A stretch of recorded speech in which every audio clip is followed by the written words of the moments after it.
My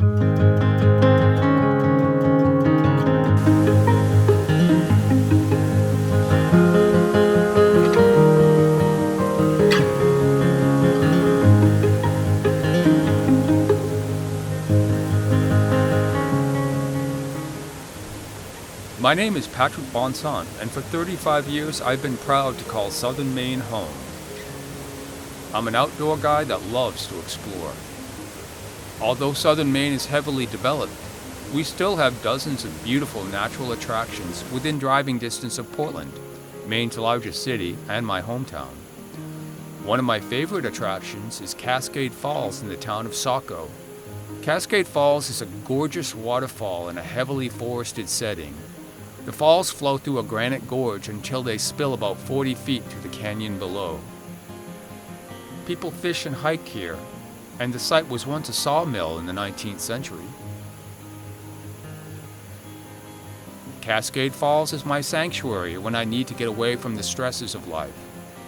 All it takes is a 5-minute walk in the woods, and there you are.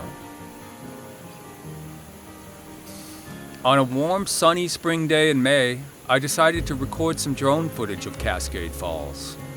I'd already recorded the falls from land plenty of times and wanted the broader visual perspective drone footage could provide.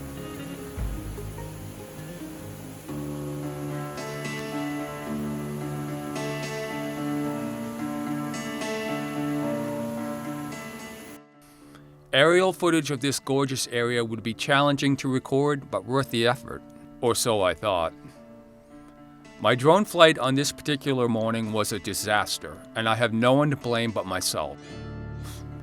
I made 3 to 4 foolish, should-have-known-better mistakes with this flight. My first mistake was flying in a tightly constricted area.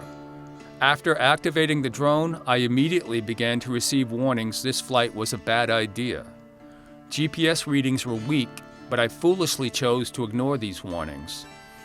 As the flight progressed, my GPS connection to the drone was spotty at best. Aerial commands were often going unheeded, and my battery strength began to falter. I decided to cut my flight short, but landing in this heavily forested area was far more challenging than I anticipated.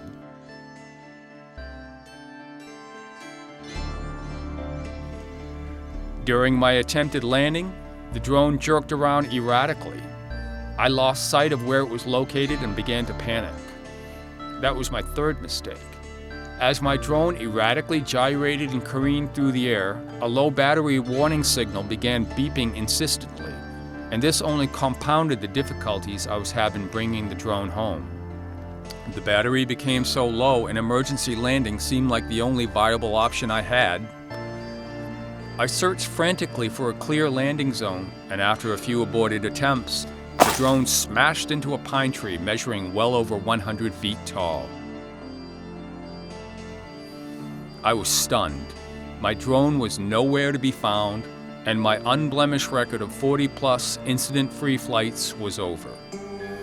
After an hour or more of searching, I left Cascade Falls believing I would never recover the drone. These pine trees in this area soar high over the gorge, and I could not safely climb them myself. I considered my drone permanently gone. As a filmmaker heavily relying on my drone, I was devastated by this loss.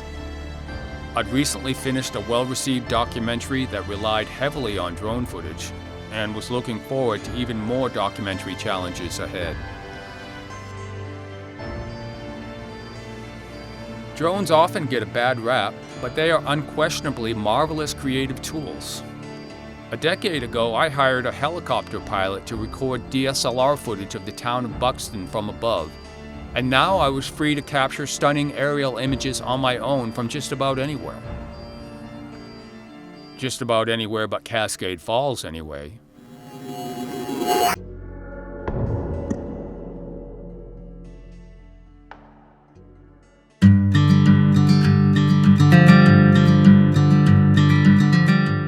Despondent over my loss, but determined to continue my search, I asked other pilots for advice.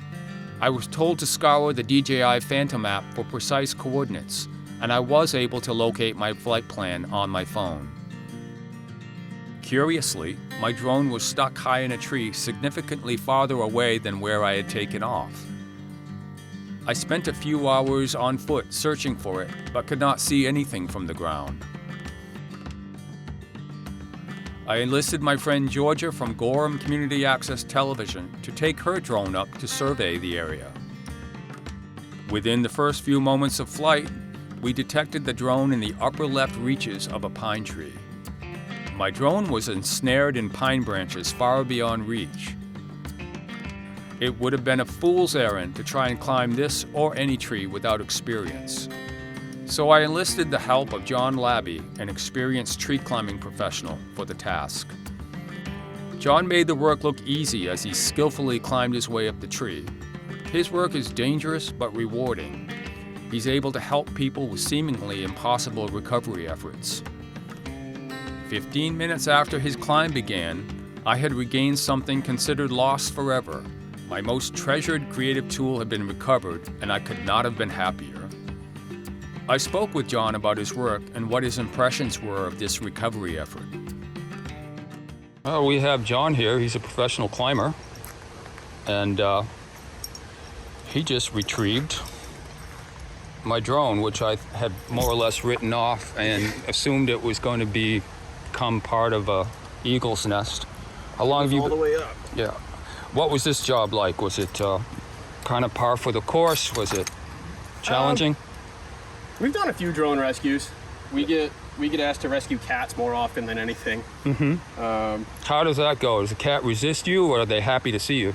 It's very hit or miss. Yeah. Generally speaking, you have to bring a backpack or a pillowcase or something up with you, and you stuff them in the bag. You don't untie it until you get to the ground. So obviously heights aren't an issue for you. You've been climbing trees since you were a little kid? Yeah, and then someday I decided that maybe I should just do it professionally, and fell in love with it and wouldn't want to do anything else. How long you been at it? Going on 12 years now. And it's in there. a full-time work? Yeah, yeah. It's been full-time for about 7. I dabbled with it on the side. I just decided one day I'm gonna start climbing trees. Are you self-taught, or do you have to like take a course, or? I was all self-taught. Yeah. I didn't really have anybody to come up under. I worked for a couple of tree companies in the beginning, on and off. But as far as the climbing and things like that, I just kind of figured it out. Oh, right on, right on. What should someone who's thinking about doing this for a career keep in mind? Oh my God, find a tree company to work for. We are starving for help. It's just like everybody else, but this is something that you can, the challenges are endless. It's different every day, you know. One day I'm taking down a spruce tree, the next day I'm rescuing a drone. People have you do all sorts of fun stuff like that. And the amount of knowledge you can find in this field is just endless. You know, learn a trade, go work for somebody, see if you like it. Is it 4 seasons? Unfortunately, yes. We do work in the wintertime. It's a little slower, but it's a lot more wet. But it has its rewards. You know. What's the tallest tree you ever climbed? Well, I do a lot of crane work. So the highest I've been up on a crane is about 155 feet. And I gotta tell you, the views from my office are pretty great. Where is your office? Well, wherever the tree is, really. Some days it's on the water, some days it's on a nature trail in the middle of Old Orchard. You just never really know. And so when you're not working, it's kind of a recreational thing for you too? You do some rock climbing or some gym stuff? Yeah, I mean, when I have time. I'm usually 5 or 6 days a week doing this, but every now and then we hit the rock gym or find some place outdoors to be. Well, listen, extremely grateful for you for doing this, and stay safe out there, okay? Absolutely, happy to help. Much to my surprise, the drone had only suffered minimal damage, and a test flight showed it was operating smoothly. I'm flying again, but determined to avoid the kind of mistakes that led to this catastrophe. Number 1, never fly in a constricted space with limited visibility. Secondly, without exception, never allow your drone to leave your line of vision. 3, do not ignore clear warning signals and communication dropouts from your aerial device. 4, never let your battery fall below a 30% charge. As a result of this experience, I'm a much more cautious flyer today. Drones are not toys. They need to be taken seriously. They are expensive and potentially dangerous. Pilots must always be aware of their surroundings. If you are a drone operator or someone looking to become one, take to the skies with safety foremost in your mind. Stay focused and stick to the rules, and you should be able to record many years of marvelous footage that will help you realize your fullest potential as a filmmaker. The world is a beautiful place, and drones help us share this breathtaking beauty from spectacular vantage points. You just have to make sure you keep them out of trees. Be careful, have fun, and happy flying.